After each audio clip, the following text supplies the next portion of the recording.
Vice President said, saan naman kayo nakakita? Constitutional body, inuutusan isubmit ang audit report. Hindi pa nga tapos. Public officers and employees must at all times be accountable to the people.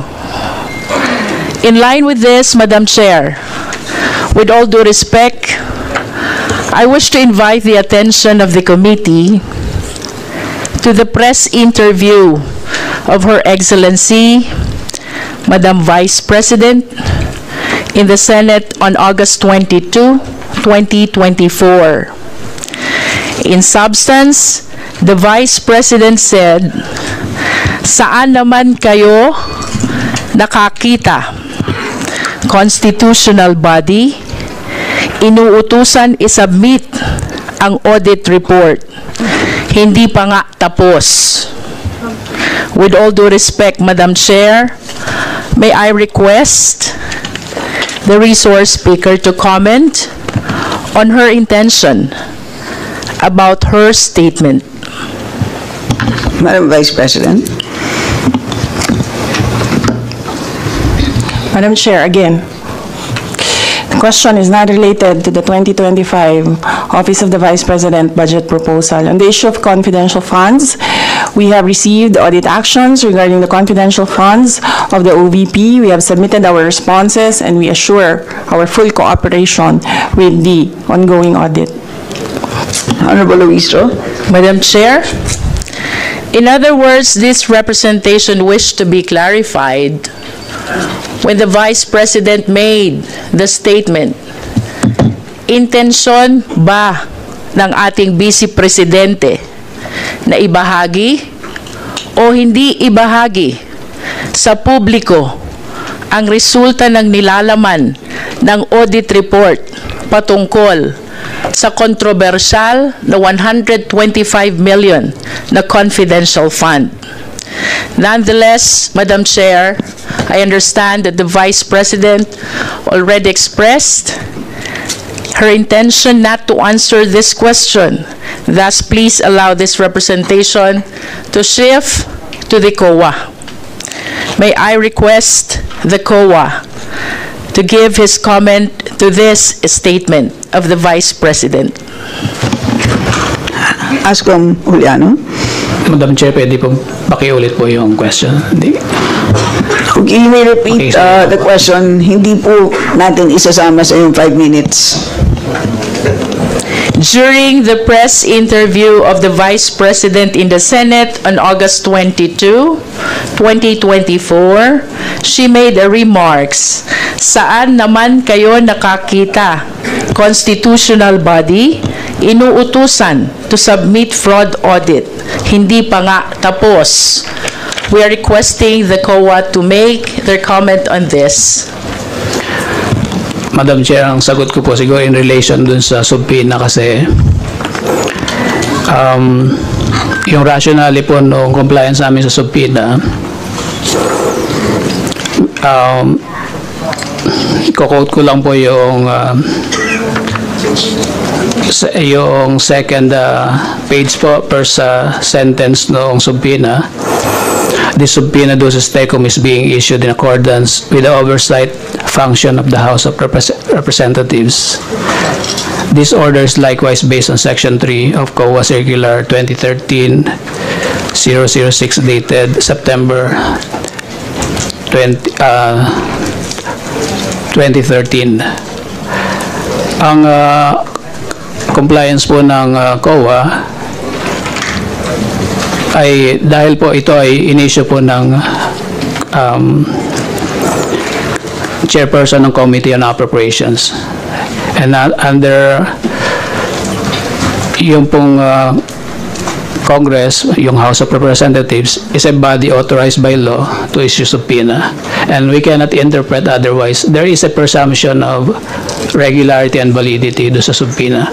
We cannot unilaterally challenge the validity of the subpoena unless the court will interpret that pwede po or hindi pwede. Yun po yung amin ko. Kaya kami po, in-entrust po namin sa doon sa House of Representatives, doon sa wisdom po ng leadership, yung compliance sa documents. At ito rin yung sinasabi doon sa aming guidelines na pag may subpoena po, we have to comply. Honorable Luistro. In relation to your compliance with the subpoena, did you recall having received any feedback from the Office of the Vice President pertaining to the same? Actually po, mayroon pong sulat ang Office of the Vice President sa aming chairman na yun nga po, may mga legal issues po na binabanggit.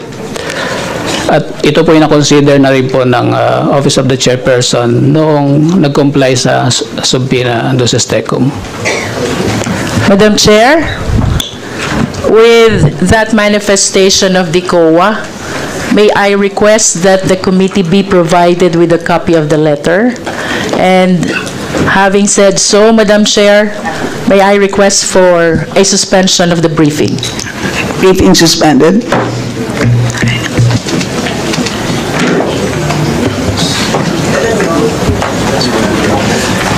Ongoing and unfinished audit. Honorable Chua. Thank you, Madam Chair. Since hindi naman po niya sinasagot yung ating katanungan, I will just proceed. Meron din pong nakatouch dito na accomplishment report. Utilization of confidential and intelligence fund, period covered December 21 to December 31, 2022. Total amount, 125 million. At sa baba po nito, may nakalagay pong approved by Sara Z. Duterte, Vice President. Again, Madam Chair, gusto ko pong tanungin ng ating Madam Vice President kung ito pong pirma na nandito sa ibabaw ay kanya po. Madam Vice President. Madam Chair, on the issue of confidential funds, we have received audit actions from COA regarding the confidential funds of the OVP. We have submitted our responses, and we assure our full cooperation with the ongoing and unfinished audit. Honorable Chua. Thank you, Madam Chair. Madam Chair, napansin ko lang po kasi sa lahat po ng kanyang mga sinubmit, personal, may nakalagay po sa taas na signature po ng ating Vice Presidente at wala pong mga countersign. So, ibig sabihin, wala po ditong nag-inspection bukod po sa kanya. Siya po yung nag-certify, siya rin po yung nag-attest, at siya rin po yung nag-approve. So, yun po yung aking punto po dito.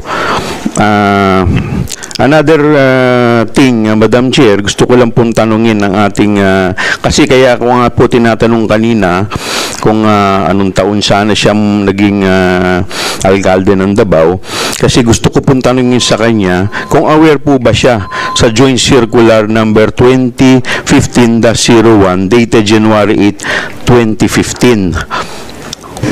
Madam Vice President. Madam Chair, on the issue of confidential funds, we have received audit actions regarding the confidential funds of the Office of the Vice President from the Commission on Audit. We have submitted our responses, and we assure our full cooperation with the ongoing and unfinished audit. And you have 30 seconds left. Thank you, Madam Chair. Madam Chair, yung huling tanong ko, i-address ko na lamang po sa ating COA. Kanina po, nung tinanong po kayo ng ating ni Congresswoman Magsaysay, sinabi po niya, hindi tama yung paggamit ng pondo. Ano po, pwede po bang pakipaliwanag ninyo sa amin? At sinabi po ninyo, opo, pwede po bang pakipaliwanag po sa ninyo sa amin kung paano po ninyo nasabi na hindi tama yung paggamit ng pondo? Sa kuha po, hindi po kay Madam Vice President. Ask Muliano. Thank you, Madam Chair. Ang sagot ko po ay yun sa general effect po ng notice of disallowance kasi wala po akong personal knowledge dun sa confidential fund at hindi ko po nakita yung document niyan nung sinubmit sa committee. Dahil iba po yung unit na nag-audit niyan. So doon po sa hindi tamang Last question. Last question po, yes. Doon po sa hindi tamang paggamit ng pondo, pwede rin po ba nating masabi na nagkaroon po ng diversion of fund o yung sinasabi po natin yung pondo hindi po nagamit doon po sa talagang dapat siya gamitin? Ask Gamuliano. Apo, pag ang tanong po tungkol dun sa audit ng confidential fund, di ko po pwedeng sagutin kasi hindi po ako yung nag-audit noon. Pero kung ang tanong niyo yung general Po yung tanong notice ko. of disallowance, meron pong ganon. So, possible po na may diversion of fund. Meron pong ground na ang mga ground po ng disallowance is irregular. Ibig sabihin po hindi sumunod sa panuntunan ng guidelines. Pwede pong excessive, hindi naman kailangan bumili ng maraming stocks na sira lang, yung medicine na expired lang. Pwede pong unconscionable, ibig sabihin masyadong shocking na dun sa senses. Parang kung ang laptop mo is 50,000, bumili ka ng laptop na 500,000, baka naman unconscionable na po yun. So, ang tanong ko lang po kung... So, yes, last question. So, yung tanong ko lang po kung possible po na mayroong diversion of... Meron pong under yes or no lang po? the revised penal code po, merong technical malversation. Thank you po. Right, salamat. Next to interpolate is the Honorable Jervil Luistro. Thank you, Madam Chair. I think we all agree, from the level of the President down to